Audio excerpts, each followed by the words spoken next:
6 toxic behaviors Stoics never accept. Some behaviors are so toxic that if you see them in someone, it's best to stay as far away from them as possible.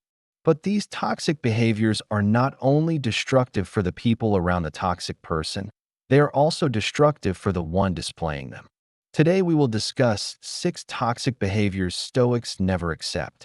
Number 1. Gossiping. Gossiping may seem like an innocent thing to do, just talking about others behind their back. However, it becomes toxic when it turns into the primary way of interacting with others. Marcus Aurelius says, "Speak as little as possible about your own life, because it's pointless. It only invites gossip." Gossip can easily become a habit that feeds our brain with toxicity. We find ourselves locked in a cycle of judging others, which Seneca says is a sign of a weak mind. If we can't focus on ourselves and our own lives, we become obsessed with the trivial details of others. Why? Because we have nothing better to do. The key is finding peace with who we are and what we do. When we achieve that, we will have less time and energy to engage in gossip. In this context, Epictetus reminds us that the chief task in life is to separate things into 2 buckets: things in our control and things not in our control. We shouldn't dwell on the actions of others, but rather focus on living a good life according to nature and doing our best in every situation. Number 2. Flattery. Flattery seems harmless, but it can be very toxic. We all like to hear nice things about ourselves, but when it comes from a place of insincerity, it can lead to unhealthy relationships and a distorted sense of self.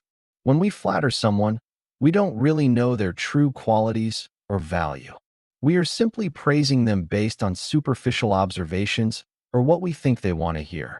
This behavior creates a culture of falsehoods and hypocrisy where people are more concerned with appearances than substance. As Marcus Aurelius wisely said, "A flatterer is a trader in falsehoods." People who flatter are essentially peddling lies, and those who accept flattery are knowingly deceiving themselves. They are both contributing to a toxic environment where authenticity and honesty are sacrificed for the sake of social harmony or personal gain. That is why the Stoics practice the art of being direct. They value honesty and authenticity over pleasing others or avoiding conflict. Being direct means speaking the truth with kindness and respect, even if it might be uncomfortable or unpopular. It is a sign of strength and maturity to be honest with oneself and others, even when it is difficult. By embracing the art of being direct, we can cultivate healthier relationships and create a more authentic and meaningful life. Number 3. Complaining.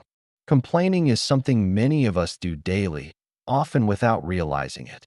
It can be a quick and easy way to vent frustration and seek sympathy. However, as the Stoics teach us, complaining can become toxic when it is excessive and unproductive. It can quickly turn into a bad habit that poisons our thoughts and actions. Complaining can also be a form of self-pity, which the Stoics strongly opposed. Instead, they encouraged us to take responsibility for our actions and the consequences that follow. Seneca said, "He who is everywhere is not free anywhere." So complaining without taking action is a waste of time and energy. The Stoics believe that we have the power to choose how we react to any situation, and complaining only makes things worse. Therefore, it is important to practice gratitude for what we have and make the most of the opportunities that come our way. 4. Envy.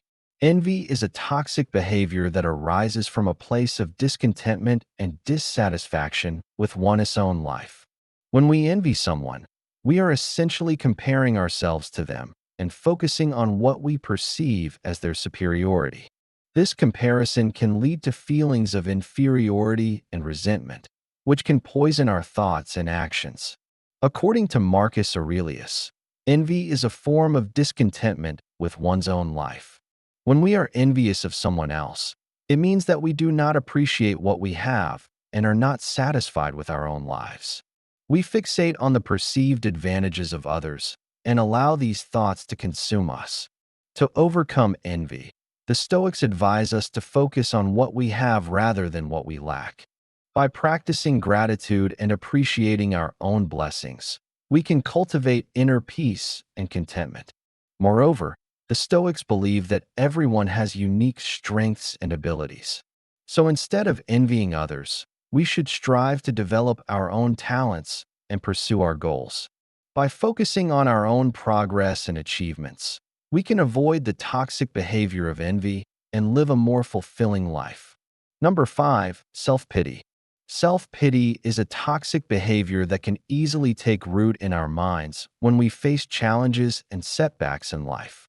It is a tendency to feel sorry for ourselves and indulge in negative emotions such as anger, resentment, and bitterness. Marcus Aurelius warns that self-pity is a dangerous path to walk down, saying, "The most useless thing in the world is pity." Pity yourself. When we indulge in self-pity, we are essentially giving into our circumstances and allowing them to define us. This can lead to a sense of helplessness and a lack of motivation to improve our situation. However, the Stoics offer a different perspective. They believe that we have the power to choose our attitude in response to any situation, even if it is difficult or painful. Seneca said, "Life is not without its difficulties, but they are not imposed on us. We impose them on ourselves by our own thoughts."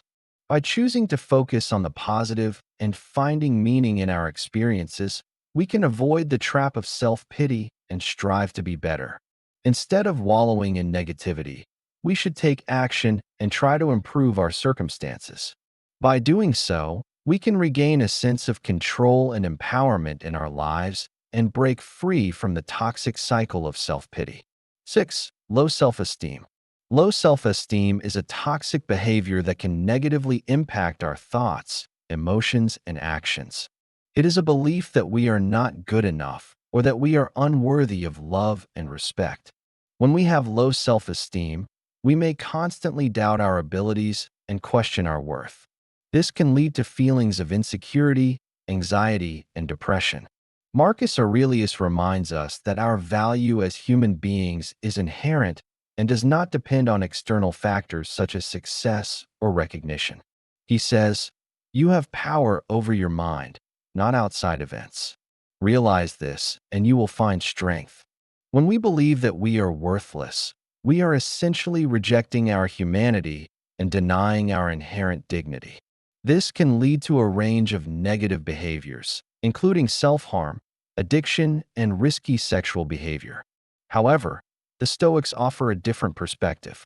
They believe that we are all valuable and worthy of love and respect simply because we are human beings.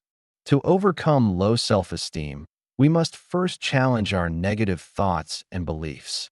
We need to ask ourselves whether there is any real evidence to support our belief that we are worthless.